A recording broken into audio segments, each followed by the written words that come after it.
welcome to Free Cheese episode 539. I am your Joe Dix, joined by Matt Zellner. Hello. The Free Cheese is a weekly video game podcast about video games brought to you once a week by thefreecheese.com. This week, Season 12 actually starts with the first game, Halo Combat Evolved.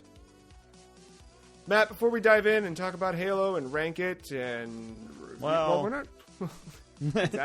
Exactly. What's your favorite weapon from the Halo video games? Oh, man. It's tough because like each new Halo comes out and there's like something new that is attractive. But there is nothing... I don't think anything's come close to a Spartan laser and just lining up that shot. Oh, wow. Both on the vehicles are super satisfying when they happen, but that person that's just walking and if they're looking at you, they know what's happening. And it's a matter of, can I dodge the shot in like the 2 seconds or whatever it takes to charge? And you can. I'm not the best shot, but man, when you hit it, it is incredibly satisfying. Just done.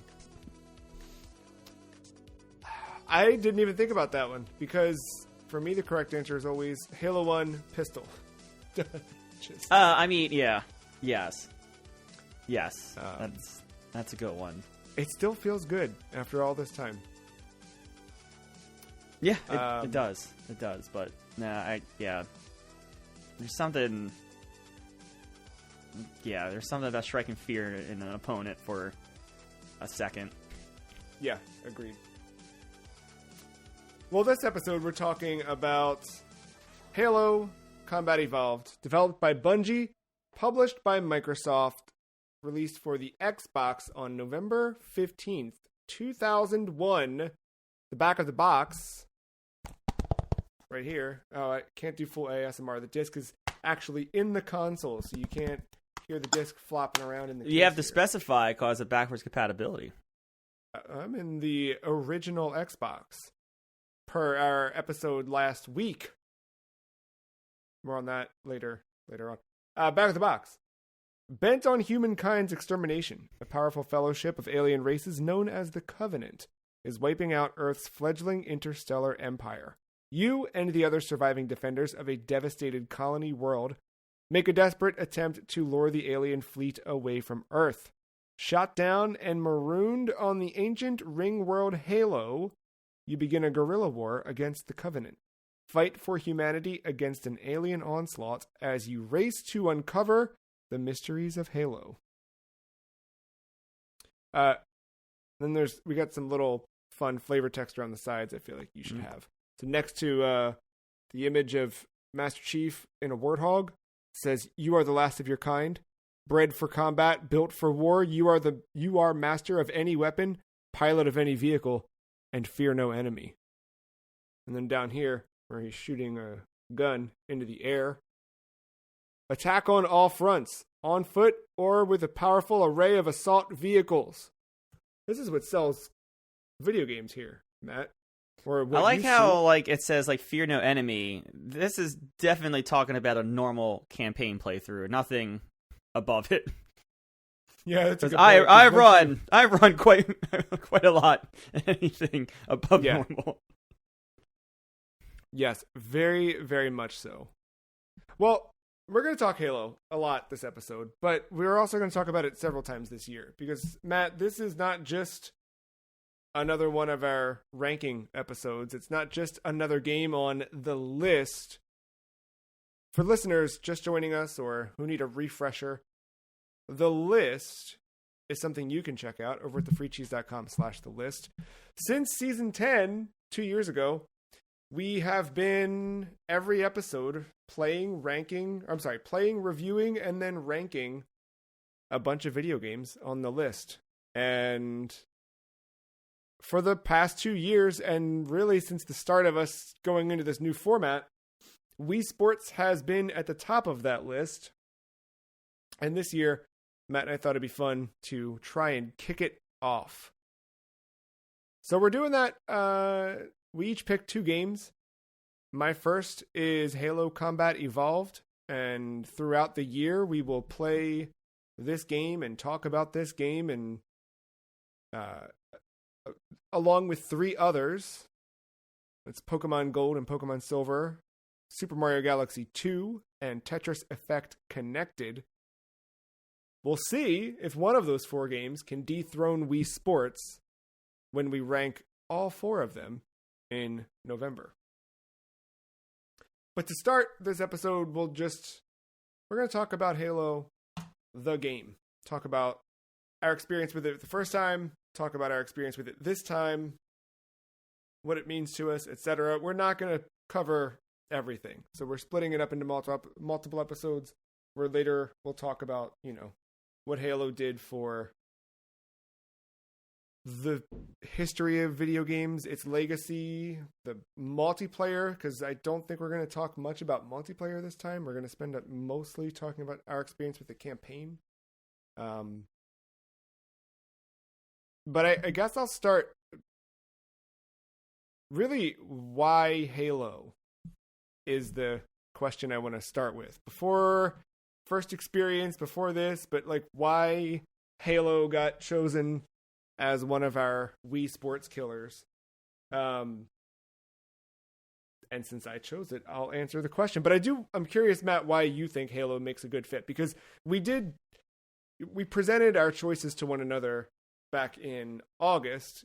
So we've had 5 months to, go back and forth, make tweaks to our schedule for 2024 and all of that. And we've made 0 edits to the Wii Sports Killers.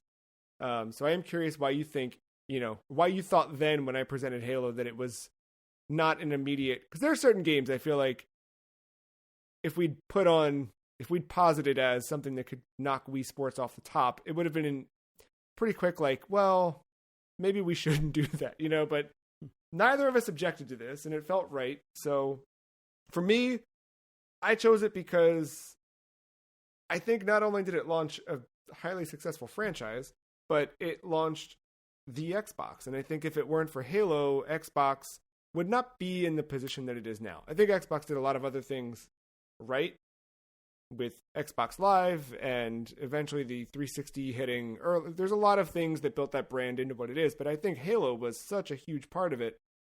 And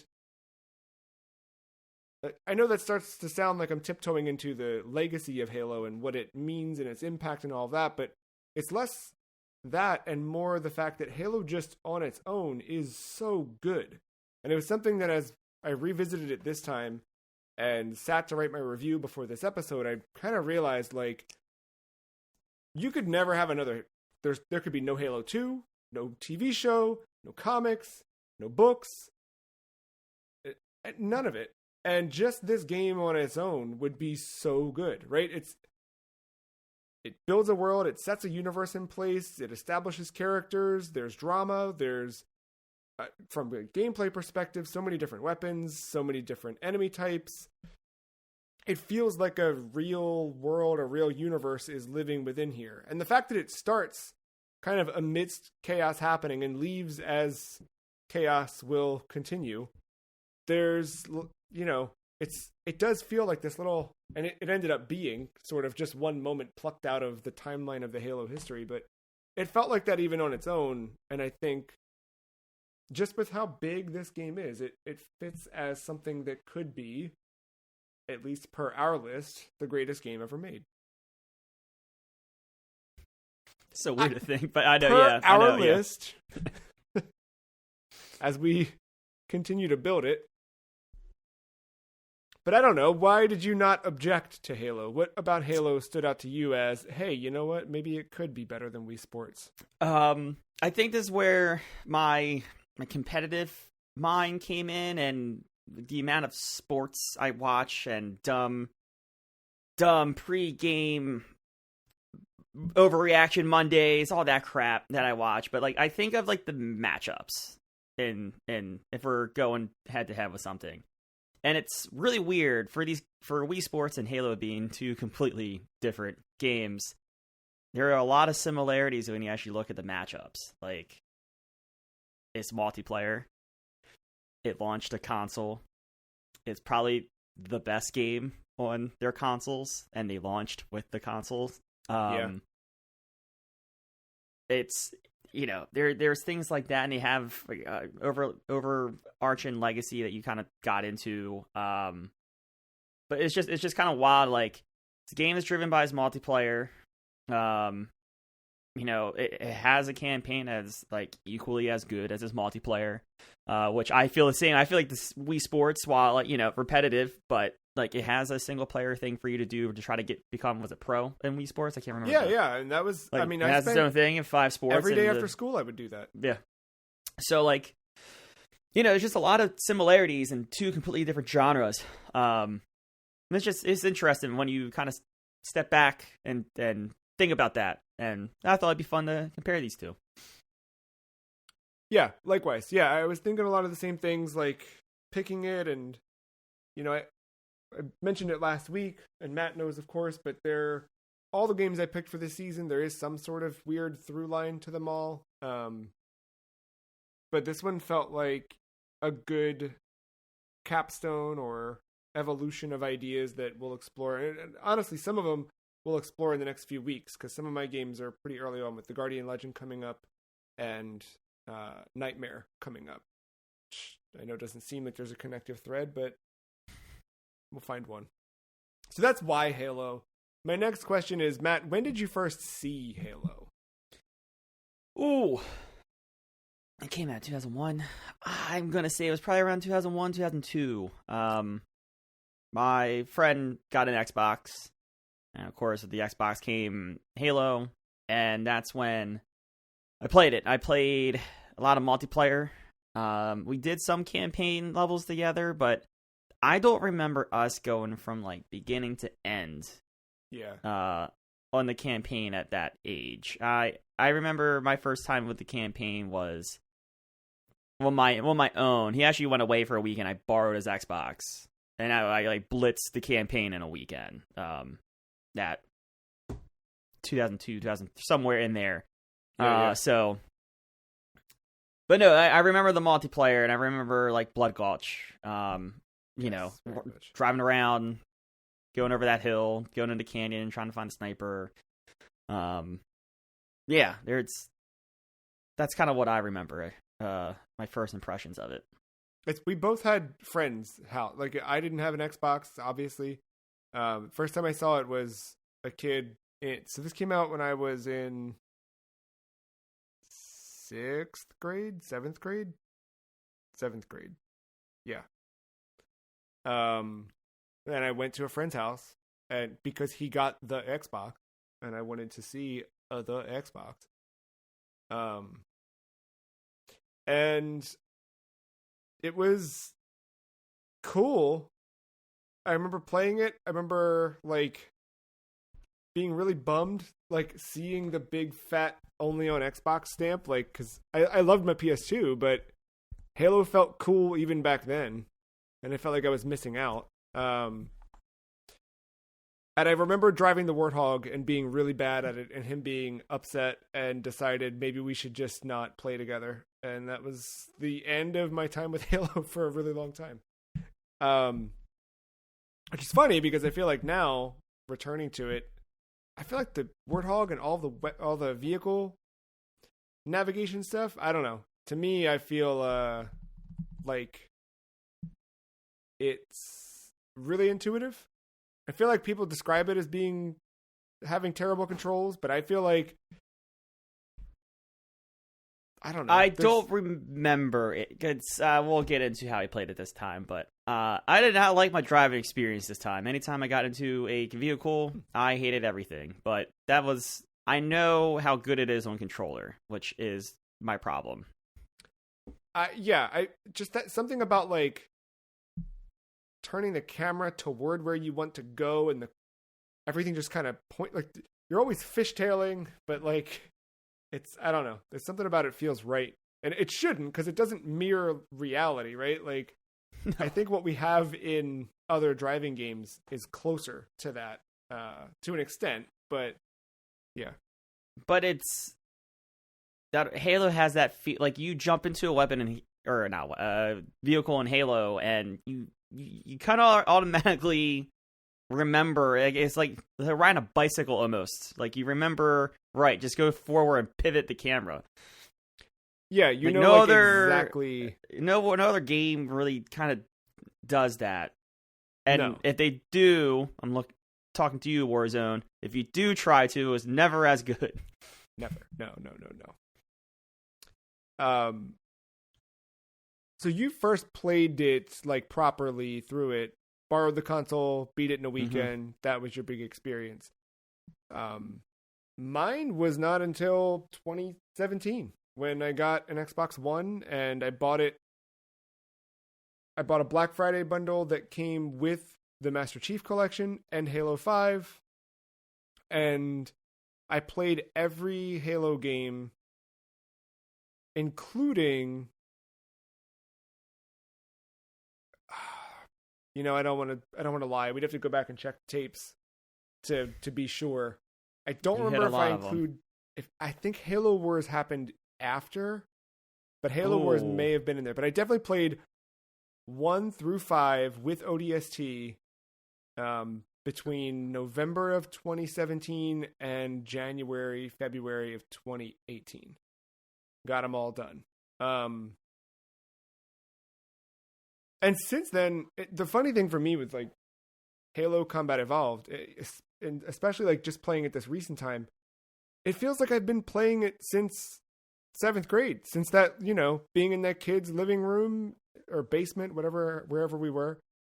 But it just feels like it's always been a part of me, even though I've really only played it in the last 7 years, 6 years.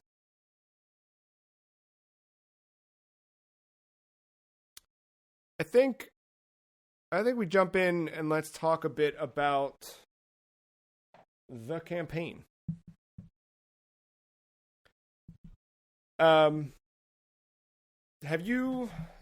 This time you played on Heroic and you played on PC? I played on PC. What was that experience like compared to with a controller and what you're used to? It's tough to see. That part of that question is the tricky part, because I haven't played a lot of first-person shooters in recent years on a controller. It's been a while. Interesting. No, it was the driving. I wanted to I don't know. My instincts to use the mouse for camera, but of course it's attached to the back wheels of your whatever you're driving. So it gets really weird there. And I struggled a little bit driving. A little bit getting used to. I got done when I needed to get done. It was just never my favorite part playing it this time through. But it's weird. I don't think it really. I think it plays to expectations of any multiplayer. I haven't necessarily played through the campaign, but I've played a ton of MCC, all the different games within it on PC. So it's not the end. I'm used to it in that regard. So I can't say it felt different or weird or anything. I kind of gotten used to it over the last couple years. But no, it's interesting. I would say from a gameplay perspective, it was kind of on par for what I expected it to be. Nothing that stands out, but nothing that's like a detriment to it. So I did not have time to do a full playthrough on original Xbox now that I have acquired it. But I did this time. I played it all the way through, and then played a good part of it on the original Xbox. And I'm surprised at how much I love that original controller, because I know that it gets a lot of hate and that, people don't like it, but it fits really well. The only complaint I have is that when I needed to turn the flashlight on, reaching up to hit the black and white buttons is an extra bit of a reach. But other than that, I thought it just feels comfortable, and maybe I didn't when I was younger because I was younger, but maybe my hands are just the right size now. But it feels nice, and it feels really nice for Halo itself. I don't think to the extreme that Mario 64 was made for, you know what I mean? With that controller, I'm not going to go as far as that, but it just feels good. I don't want to make this about the controller, but my only weird thing about the controller was coming from a DualShock where you had R1 and L1. Yeah, it was very weird to not have that, but have these weird black and white buttons that are off. Yeah, they're kind of like the C buttons on an N64 controller, kind of like up and high, right? Or are they low? I can't remember. They move them low for the S, so they're easier to reach. Oh, okay, that's what it is. Original, they're up top, and yeah, they're it's unwieldy. But yeah, I'm with you. I've really in the last few years gotten my hand comfortability with the index fingers resting on R1, L1, and middle fingers on triggers. So with that, I did that here, but like my fingers kind of naturally fit on the top of the controller, and then middle fingers on both triggers. I don't know. It feels comfortable. But the Pillar of Autumn. First campaign level, you start there, you wake up, you are the Master Chief. Covenant are invading the ship. You know, you escaped Reach, but did you really? Because here they are, and yeah, you're kind of thrown right into the action. To the point where, you know, the end of the mission, you go to an escape pod, right? But you really, in that first level, get everything that makes up. I shouldn't even say it, but you get at least like combat, right? It's a really, really well-made tutorial level to teach you what to expect in this. You start off, the very first enemies you encounter are that pair of grunts right around the corner that you can just pop with a pistol and move right along, but you're very quickly introduced to the elites. But even by the end of the Pillar of Autumn, you have your first encounter with hunters. Right? You're making a face. I guess so. Yeah. I think there's a pair of them kind of like they come out of a tunnel. Yeah, no, you're right.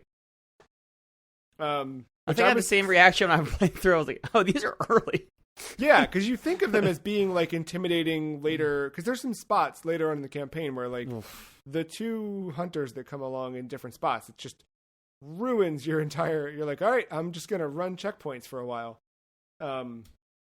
And to have them so early, I was very surprised. It's just they always came at bat. It's like, no, not now, yeah, no. Like I need like 3 more of these, and then you're gone.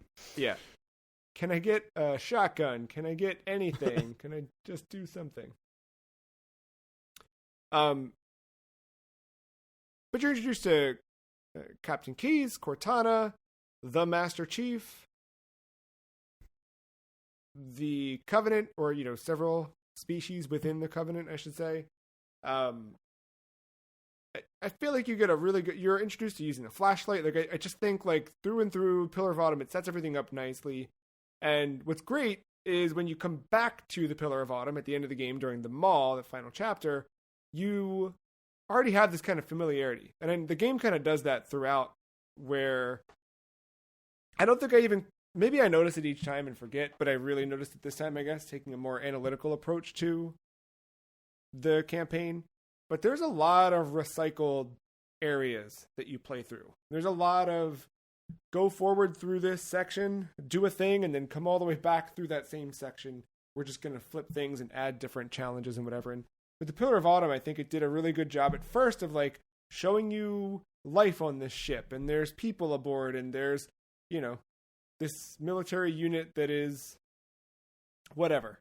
And then, you know, that having the inverse of that with the mall, where you're going through and it's just completely blackened and destroyed from all of the destruction. You have not only Covenant soldiers, but also the Flood by the time you get there. Like, there's so much. You wouldn't have. I don't think it would have the same impact if you didn't have the Pillar of Autumn opening stage. The big one. Because it even introduces you, albeit small, but like alternate pathing. Like, you don't have to head. You can flank. You have like flanking opportunities in some of like the side hallways. There's a lot of doors are marked red that you can't get through, but like you'll kind of notice like some side tunnels that you can get through, and all it does, they just feed you back out, and it's kind of either like right on top of the Covenant or like right behind them, where it's like a flanking or it starts to introduce you to some of like the freedom that you have that you may have not have had in, let's say, some Call of Duties that, have become popular at this point. Medal of Honor is still a big series. A lot of those old or World even War like II GoldenEye shooters. and stuff like that. Like you really had one or two paths forward because, I mean, at that point, like 3D space was limited, right? In a level, if you're going to pack so many levels in, you need to make sure whatever. But no, it kind of gave you a sense of like, oh, there's a little bit more freedom here than what your traditional hide behind cover, shoot, bump up, next piece of cover, shoot, and just kind of grind all the way up there.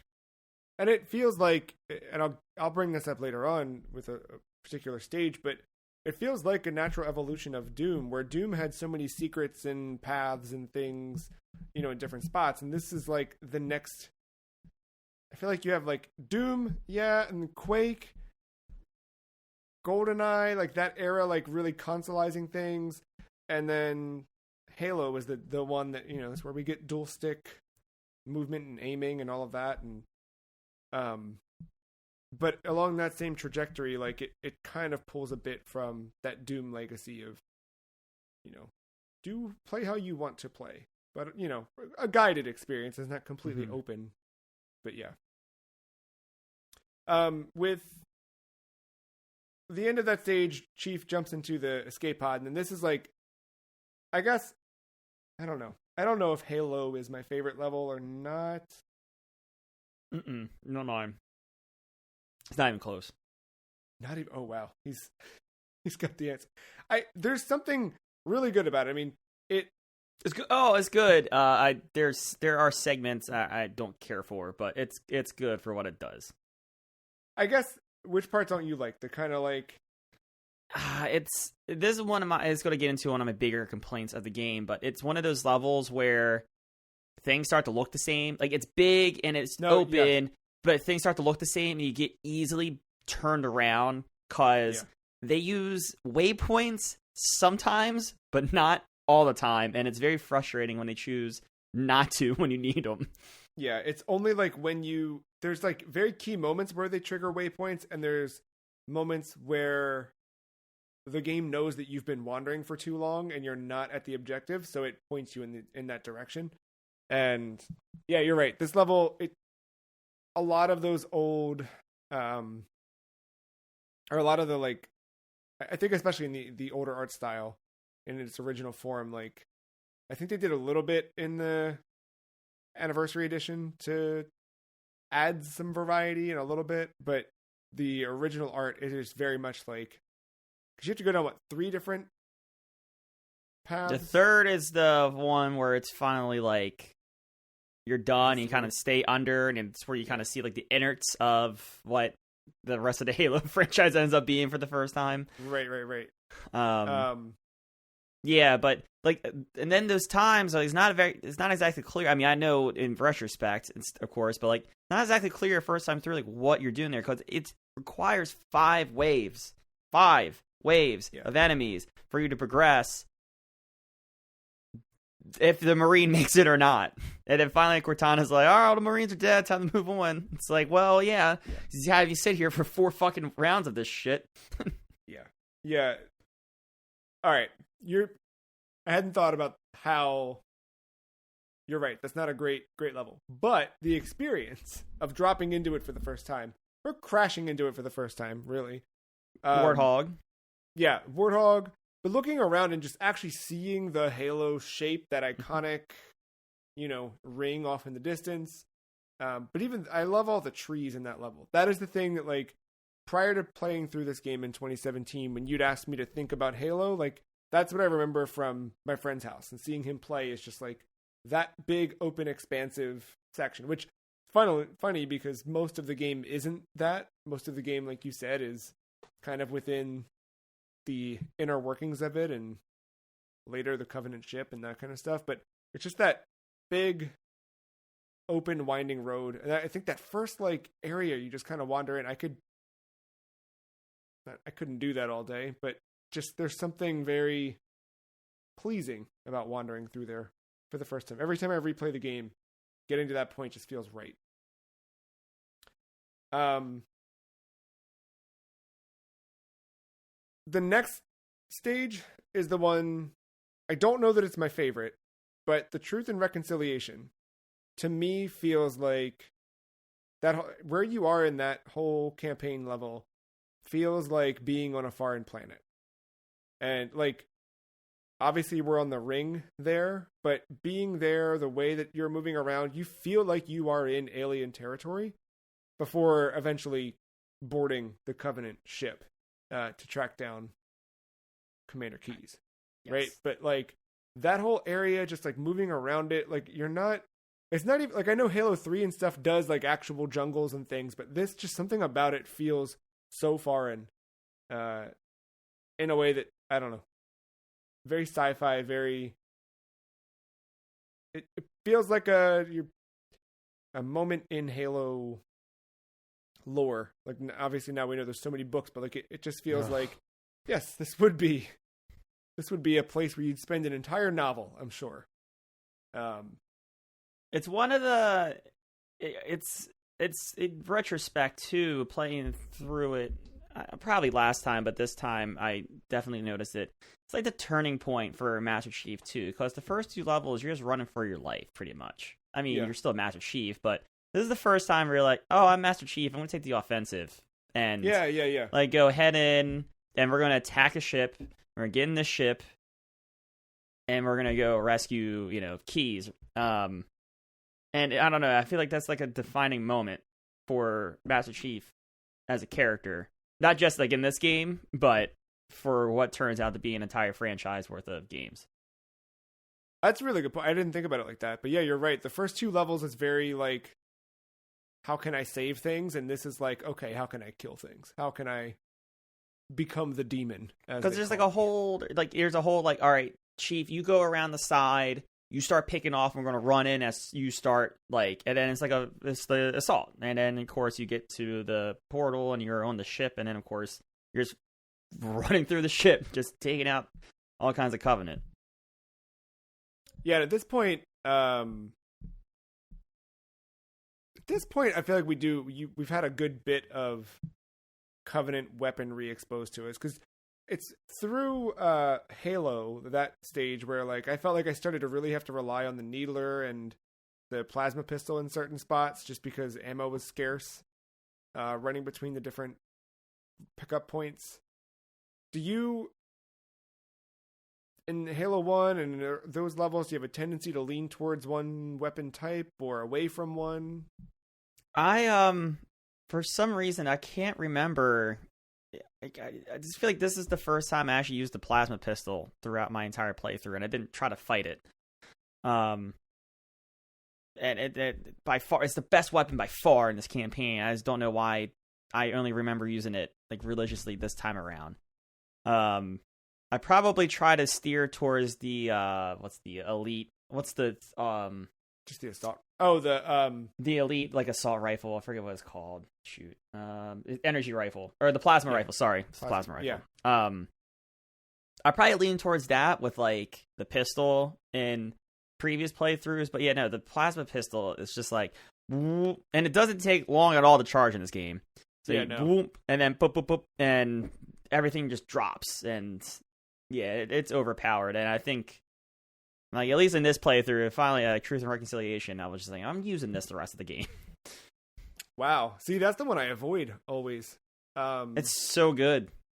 It is the best weapon in this game, at least in the campaign. Yeah, I feel like I remember using it a few years back when I played through it once, but yeah, I think in Halo, partway through that stage, that's when I start grabbing the needler. By the time we're in the actual Covenant ship, it gets scarce enough until you're starting to rescue some of the people, and you can gather a little squad that you can find more weapons on dead bodies and stuff. So until those things happen, I feel like I don't know. I'm often like just grabbing whatever I can and hoping for the best. The Silent Cartographer is, I think, a super, super rad level. it's also the level where we get the Halo theme for the first time. It really just kicks in, and moving across the beach, moving through that whole area, finding your way into the little base eventually. This is also, I believe, the first stage with a rocket launcher, which feels great when you have to go back to that spot and there's 2 hunters up there. Mm-hmm. It's solid. There's a lot of tricks that this time around I didn't get to do because I played solo, where the last time I played it, I played this in co-op with Mark. And doing stuff like, if you're quick enough in that first area when you get down and you see the invisible elite close the door and lock it and all that. If you're quick enough, you can drive the warthog down and cram the door. That is the speed run strat, is to be quick. Yeah. All that stupid stuff. I didn't get, doing it this time around. I was kind of like, I'll just take my time and whatever. But yeah, this is one of my favorite levels. It's just the full use of the beach. Like, you can definitely you see the whole 360. Like, yeah, you see how they're using the whole area in a way that makes like complete sense too. It's not like bullshit like backtracking. Yeah, it's not bad, and it's not like stupid video game stuff either. No, it's like, it makes sense. There's a shield generator on the opposite side. Like, if it's in every goddamn Star Wars movie, there's a shield generator somewhere, and you got to knock out a shield. It's that again, and it's perfect. And again, you get the innards of Halo, which I think are that's iconic. Those inside space-looking blue parts of Halo with like the energy bridges and everything else. You get more of that. So yeah, you get both worlds of like the outside Warthog, full frontal beach assault thing, and then inside you get these tight corridors that kind of lead into more open spaces, and some of the spaces have like 2 levels to them. It leads to some intriguing or interesting fight setups. Yeah, I like that one a lot. That one feels, I don't know why, but that one feels like the most co-op level as well to me. Obviously, the whole campaign can be played in co-op. I just feel like that one, it feels really good to collaborate at that point. I feel like at the first few levels, I don't know, you're going through, it's collaborative, but you can't really like divide and conquer. This, I feel like there's multiple entry points to some of those little bases, and you can kind of like, all right, I'll go this side, you go that side. You can kind of split up a little bit and support one another. A lot of fun. And that kind of like vehicular stuff and everything carries right into that next stage where you really just start to get everything. You get you don't get to drive it, but you get wraiths for the first time. But you get to drive ghosts. Banshees show up, and it's all in that kind of like snowy area. My favorite part in this part is, and I don't know how, if you make this a point as well every time you play through, but being able to creep along while the grunts are sleeping and meleeing them all before they have a chance to react. And yeah, kind of like the second half of this level where you're kind of going from like, I don't want to say like corridor to corridor, but you're crossing like all those bridges, getting closer to the assault room. Yeah. Or sorry, the control room. The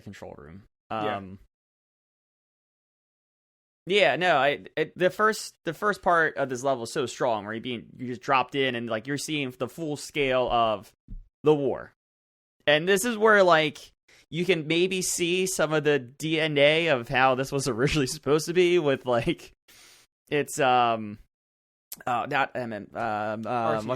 It's RTS kind of background and reveal. You can kind of see how this map would like be a perfect RTS level. But no, this is where the Xbox flexes its muscles and shows the complete scale and just how open the world can be to different paths, especially outside. Because there's that one part where there's like it's like a tower kind of like in the middle, and you can go left or right. You don't even have to go back to the other side, and just kind of go left or right and just kind of keep going. Yeah. No, I really enjoy the first part of this level. It's the second part It's where you start to see those corridors a lot. A lot. Yeah. A lot of those. And you can get turned around if you're not paying attention. Especially when you come back later, but we'll talk about that later. Well, that's the thing. Like this time, is it this time you can kind of use the arrows? Use the arrows. Yes, it's the next time. The next time they're flipped. Yeah. Then the next level is your favorite level, right? This is perfect. It is perfect. It's the perfect change of pace to a game that is starting to feel repetitive. You have faced hundreds upon thousands of Covenant. You've seen everything at this point. I mean, you've seen that there's some variations of colors between grunts and elites and jackals and things of that nature. But like, you know, the control room, you're starting to kind of see like how this game takes advantage of like using kind of the same geometry, same setting and stuff like that to kind of get away with what you said, like space and level design and making things bigger than what they probably should be doing on an Xbox, you know, at this point of gaming history. But then you're just thrown into this jungle environment. Just like what's happening. It's quiet. It's the quiet this game has been since probably when you first touched down in Halo, and that lasted for 30 seconds because as soon as you cross that bridge, the Covenant comes. And it's eerie, and there's like no explanation for it. And then you're walking, and you see this random elite get blown up and just fall in front of you, and it's like, well, last I heard, there's no Marines here, so what the fuck was that?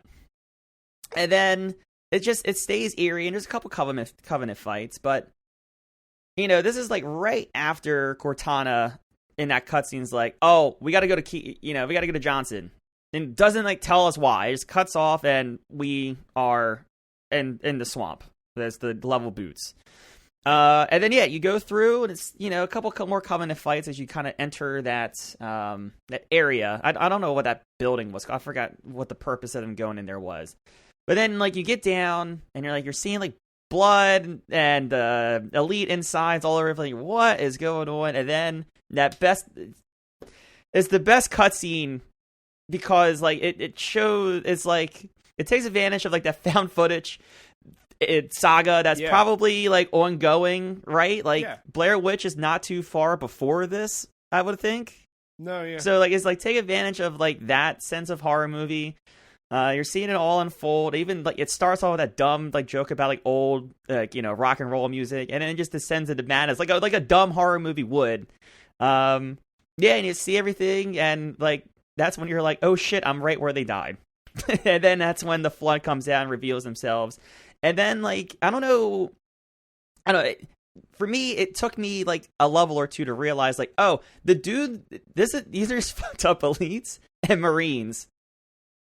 Like I didn't realize like they were baked into, I just thought they were like just weird zombies, but no, it's because they absorbed that. And no, it's a great reveal. They are a threat. They start just by charging you, and then you realize, oh, they have shotguns. Oh no! Like they also, yeah. And then it's just a full massive escape, and you know you find some Marines, and you're trying to bail out, and then all of a sudden you're back out in the swamp, which then you kind of get this like weird 28 Days Later scene where they're just coming from everywhere, running at you, and then all of a sudden that asshole shows up. Well, sorry, he's not an asshole yet, but soon to be asshole shows up and saves the day. And it just, I think from beginning to end, it's just one of the best Halo levels. Just one, because of the change of pace. Two, the way they introduced the Flood, I think it's great. I knew the Flood was part of the game. Like I played that level. I don't think I ever saw the reveal. I never saw it all until the first time I played it. And it's like I said, it's eerie, especially at a younger age. It's creepy, and no, but it's even just now, like the music sets the tone for that. Too. Yeah, it's like you said it last time. You go from da da da da, you know, flying in with a banshee or whatever, causing mass chaos, and this is just what happened? And everything reveals itself. And yeah, getting out of, like, it feels like an escape. That was the next part. Sorry, I forgot to bring that up. Like, getting out of that building feels like an escape. And it's, like, very real. And then, yeah, you get outside, and like I said, you get rescued, and you get the 28 days later scene. I think it's just from front to back, it's perfect, and it's just, like, it brings just breath of fresh air to this game that might be starting to get repetitive. Yeah, because and I think to your point, like, up to this point, I don't know about you, but I pretty much, there might be a few points where I don't go after everything, but up until this point, every chapter, I am killing everything, right? Like, even in the first 2 levels where we talked about, it's more, let me survive and let me rescue and let me whatever, before we turn on the offense in Truth and Reconciliation, like, doesn't matter, all the way through, I'm gonna drop everything. I really did not like leaving one alien left standing. By the time we get to that moment where the floods start pouring out, you can't. Like, you try, but they just keep coming.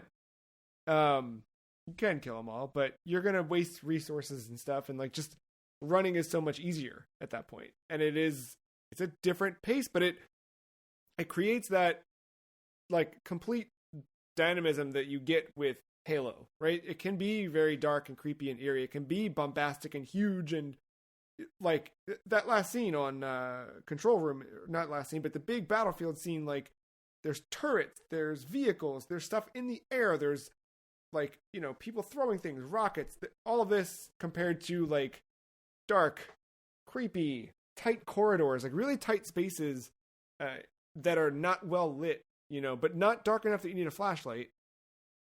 Just dim and creepy. What do you want to say about the library? Oh, it's only the perfect complement to the best level previously. It's just a drag. Yeah. The flood in this level suddenly become annoying. As cool and scary as they are. Yeah. It's less fun. I like the idea of, like, okay, I'm gonna go open this door. You have to survive all this stuff until I'm back. I like it in theory, but in practice, you do have much more limited ammo, and the I don't know what they're called, but the ones that are more like pods that explode. I don't know what that specific flood type is. The carrier form. Thank you. Those I feel like are the biggest nuisance in this stage, and they're very prevalent when you don't need them or want them to be. Yeah, I don't know. But I will say, this is where, like, this be my 3rd time through this campaign in my life. Like, I remember this level as a kid, and this was the level I prevalently remember getting turned around and lost repeatedly as a kid. I remember that there was a level in my second playthrough a few years ago when I was catching up to you all after I got my Xbox to play, I think 3 co-op. So playing through it then, I was like, oh, this is the level. I remember this, like, vividly. And I was like, man, this level sucks. Then I don't know. This time around, maybe it's because I had the lowest of low expectations. I don't think I hated it as much. It's not good. Huh. But it's maybe not the worst piece of shit ever. No, yeah, I agree. It's, I like the ending of it. Not just because it's over, but I like that final fight when you have to run to the center. I feel like that's a lot of fun. Yeah. As the doors start opening, and at that point, some of the flood are, like, pouring over through the seams of the door before you can even get through. I like that part, but yeah. No, there's some interesting moments, but yeah, no, Guilty Spark kind of leaves you high and dry, like, 3 too many times in this level. Yes. And it sucks because I'm playing on MCC, of course, so you see the par times loading in. It's like, why is this level the longest par time? And then you're playing, you're like, now I know why. You could have easily shaved off 5 minutes and made it 20 like the rest of this game. Yep. And that's the thing with that one. Like, I always forget, even this time around, I always associate 343 Guilty Spark with a negative feeling. So I thought that 343 Guilty Spark was the name of the library, the level, but in fact it was the opposite. But yeah, you're right. It was not as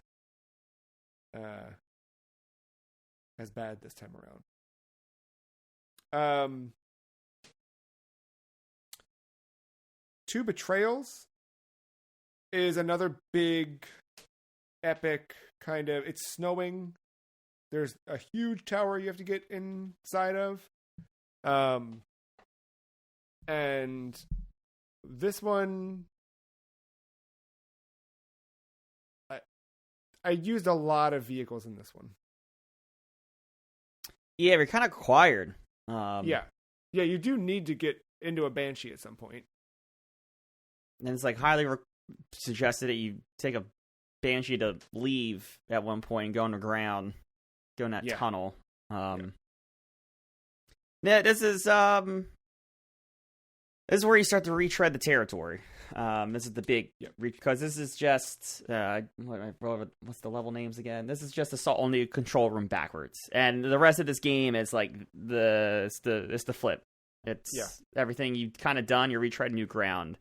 What is cool though, and you kind of get this in different degrees the rest of the game, but like this is where you see like the Flood and the Covenant kind of duking it out. Yeah, which is really cool. And then you join, and they both are like, "Oh, we're done fighting. We're gonna fight the Master Chief now." But like this is that thing that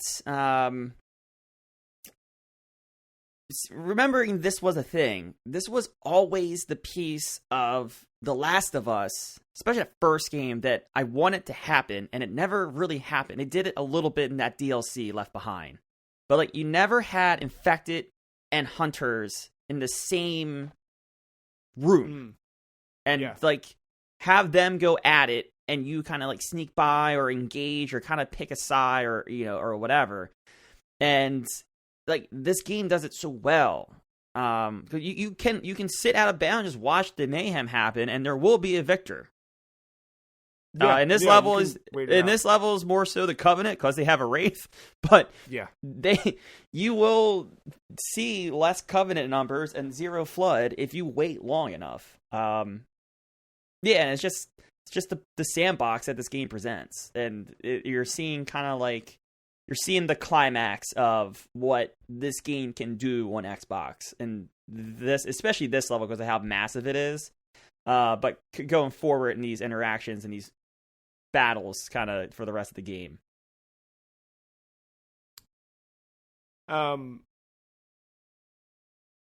This one, I know we are going backwards, but I never felt like bad about going backwards in this one, like I did in some other ones. It's the only problem is like when you're going through those corridors, they use your shield to take out those energy beams. I forgot what the game refers to them as. Yeah. But like you're back in those corridors, and we kind of mentioned it before. Like, you're walking against the arrows, and it feels so wrong. And if you get turned around, which you can get turned around, and you start walking with, you just are it. Yeah, it adds unnecessary time. You're right. Yeah. That's the only bad part. Like using when you come out of all of that at the end and using the Banshee to fly back underneath, because you kind of get your first little taste of air battle in this game. If you want to stick around and fight those two other Banshees, or three, I think, if you let the one get in on that top of that little rock, you get a little taste of that. But that part kind of drags on again, just like that part dragged kind of a little bit the first time. Yeah. The only thing that is cool, again, it's based off what I just said, but when you're going through that part that has the two bridges parallel, and the Flood has one side and it comes on the other, and the Flood is jumping over, that is very cool and cinematic. And I think even the Halo music is queuing up again when you're running through it. It feels like it's a really cool battle sequence. Yeah, it's like the end of one of those epic like monster big. I don't know, like. I've never seen an Underworld movie, but it feels like one of those where like everything is crashing in the middle. And then that leads right into Keys, which is similar territory, but there's the part at the beginning of Keys where you fall and you're down in that. Like, yeah. You're back kind of in the swamp a little bit. Yeah. But walking through there, that felt like Doom to me, where a lot of flood that are up high on cliffs and you have to like aim up to pick them out. The difference being like this time, unlike Doom, you actually aim at the flood that are up there.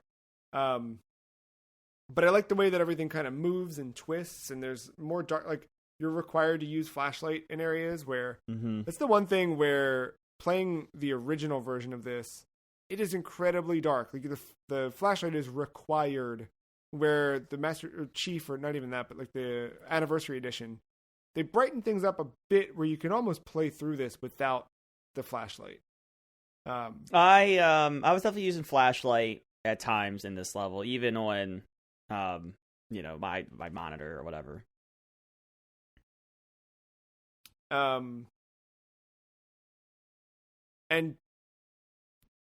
Keys, it's at the end of Keys where we get the one big story piece, right?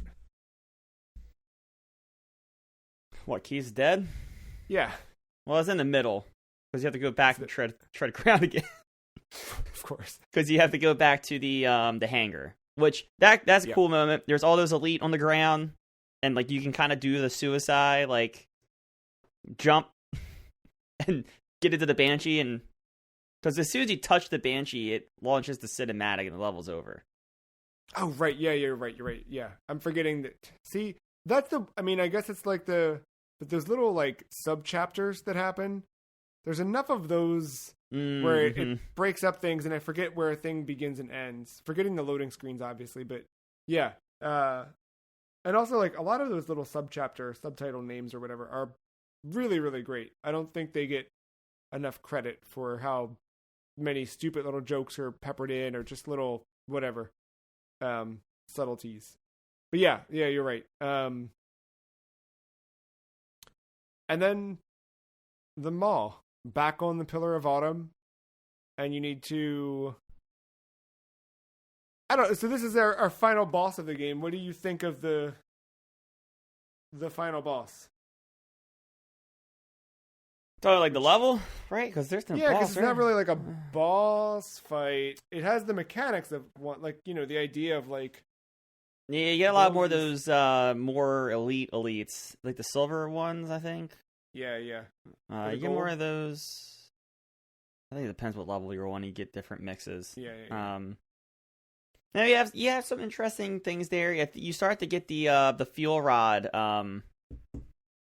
The fuel rod grunts, which throws something that's been so innocent to this point now wreaks havoc. Yeah. And then I actually don't mind the last little segment of that. The piece where you have to go to you're in the I think it's hydraulics. I think you're in that section. Like the engine room. Yeah, and you're hitting the panels to undo that little container, and you throw a grenade in there. I like that. I don't hate it. I just never had enough grenades. If you killed enough flood, one of them was bound to drop a frag grenade, and it was just like I always wanted to kind of like just do it and get it done, but I feel like there's enough, and I was always like, I don't know about you, but every time I do this fight, I always go, I use the little like fallen barrels to jump up on the thing. Like I'm not going actually all the way up the stairs to the thing. I'm taking the shortcut, but if I miss my jump or if I screw that up, you fall. So I feel like there's a lot of wasted time in that space, and it makes me not love the game, that ending. But when everything goes, the shutters are open and you can get a grenade in just right. It all feels, it's a good, satisfying ending. And then of course we get a what do you call it? The escape sequence, like any good. It's the start of them all, featuring a person in a helmet. But yeah, this one I love, like that you're in a warthog. That it's so like.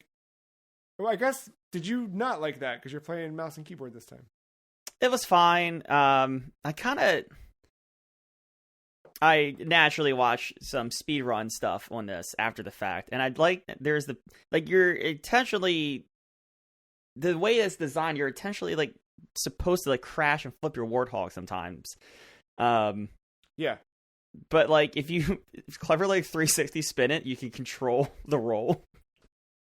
And like stay on your tires. It's weird. But no, like it's fine as an interesting escape sequence. Like it kind of, when you do spin out and you're having to like get out to flip the warthog, it kind of like kills that like climactic feeling you're having. You're like, everything's like slowed down when you feel like you should be going 100 miles per hour.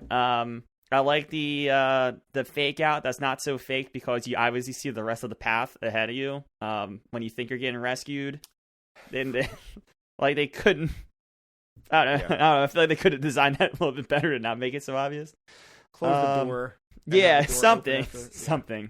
But then no, I mean the whole thing, like it's the same, but it's like different patterns, of course, of the ramps and the way those little areas are laid out. But then no, the end, the last little run up when you like get caught on those barrels and the warthog can't go anymore, and you have that last stretch running through that, all those enemies shooting at you, and then when you get a few steps away for the jump, and the cutscene triggers, and that is it.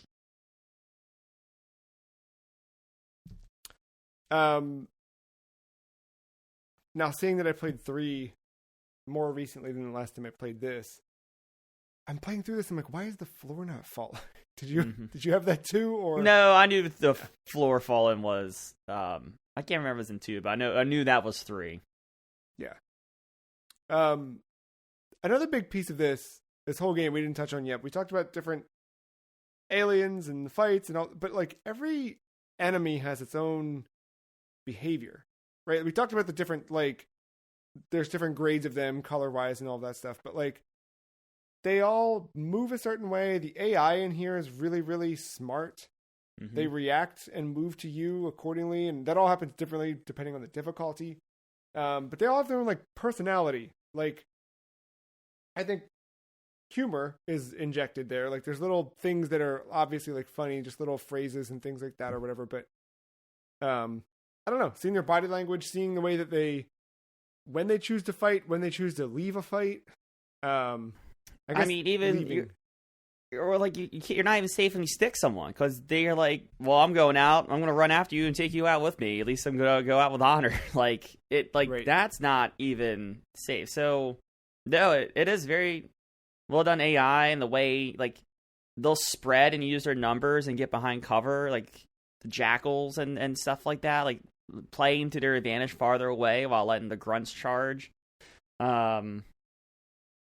No, and then I think this game I think I saw suicide grunts, or am I thinking firefight in Infinite? You might be thinking firefight, because I kept expecting them and don't remember them. Okay, that might start in 2 then. Okay. Yeah, I can't remember them in this one. All right. Anyway, okay. So disregard that comment, but they are smart, and yeah, there's like the one spot in the first was it Truth and Reconciliation, where you're rescuing keys, when you go into like a false prison and you take everything on your way out. It's like eerily quiet, and then there's like the 4, or is that the Silent Cartographer? One of them, like you're leaving a room and it's like way too quiet and then all of a sudden there's like 4 invisible elites hanging out in the area. I forget what level it is, but it's like the Silent Cartographer. Yeah, but it's like, they bait you. They don't start right away. They bait you, so like you're in the middle. Well, sorry. When you're in the middle of all of them, and it's like it's probably more a trigger than the AI. But again, like putting you into a tough situation, they have to try to outthink your opponent, and outthinking your opponent is Bungie's AI. It's smart AI though. It's good. No, it's good. Yeah. I like Halo Combat Evolved. Just one last note from me. We mentioned it time and time again, but like when I go and finally give this the review it gives, the music easily is the easiest 10 out of 10 I would ever give a music score, I think, maybe besides Doom or Quake. It's perfect. It knows when to use the theme. It knows when to do something different. It's perfect and it's iconic, and I've been humming it since I finished up the campaign about 6 days ago, nonstop. And that's not even because of Infinite, because Infinite uses kind of a different thing. So yeah, different themes. No, I put it on while I was writing the outline for the episode and jotting down like my overall review thoughts and feelings and stuff. Like, had the soundtrack playing just in the background. Oh, I put it on in my car on my way to my parents' house with Victoria, and I was like, sorry, this is happening. It needs to happen. The only other thing about sound, obviously the score, the sound effects, I think also make a big deal. There's like such a key core piece to weapon sound. Like each weapon sounds a specific way. You kind of know what you're holding without even looking at it. You know what you're being shot with without even seeing it. Also, like when you're low on health, that sound is just iconic at this point. Oh, it's almost as bad as Sonic drowning. Not quite there, but almost there. It's a bad feeling. But equally as gratifying, though, hearing the whenever he charges, and yes, yep. That's very good, yeah. I love that. Did you sorry, but real quick about the health. Did you also forget that this game has health every time you go back and play it? Yeah, like there's the shield and then there's actual health. Yeah, because you remember the shield and the recharge, but like you think that's the only thing. But yeah, no, there's that underlying health system. No, but also like the sound of the enemies, like the and the little laughs and stuff like that, just all that stuff. Iconic. And again, not even I keep saying iconic, and I keep leaning into that side of things, but even separate from what we know this to be, just on its own, like it just I think it's on its own. I think it's a world within this one game. This is the thing. We I think we all know what Halo goes on to be, especially like MCC. I guess I would say original MCC kind of thing. And then, of course, 3v3 takes over, and I think people have various opinions on those games for what they are, if we're going one way or another with the story. But like this story, it's before it gets so crowded, like, and it's real good. And also, Cortana doesn't like Cortana yet, which is like you forget that's a thing. She's purple in this game, for crying out loud. She's not. Right. But at least if you downgrade the graphics, I say downgrade, but revert them to the original. I did play the entire time with original sound effects and graphics this playthrough. I didn't play CE or Anniversary. I mean, but she's purple. Like that's like, but no, it's real basic. Like they say reach, but reach is it's almost like a throwaway sentence.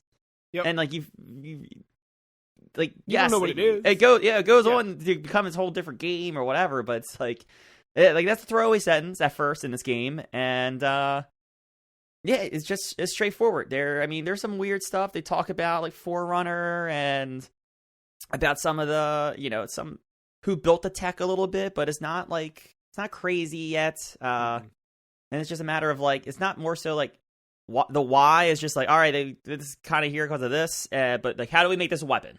Or how do we do whatever? How do we turn it on? Or how do we turn it off? All these things. And it has a good, like I said, it has a good arc. There's a good, like, the twist. One, the flood, I think, is a very good twist. But two, like, the guilty spark not being, like, omitting what exactly you're doing and Cortana finding out. And then, and then there's the beat with Keys, which... there's a lot of there's some death in this game. There's a lot of it, and then like unfortunately, Keys ends with Chief punching him in the head to get his neural link out, which is crazy. But no, it's kind of horrifying to see Keys like that after the ride.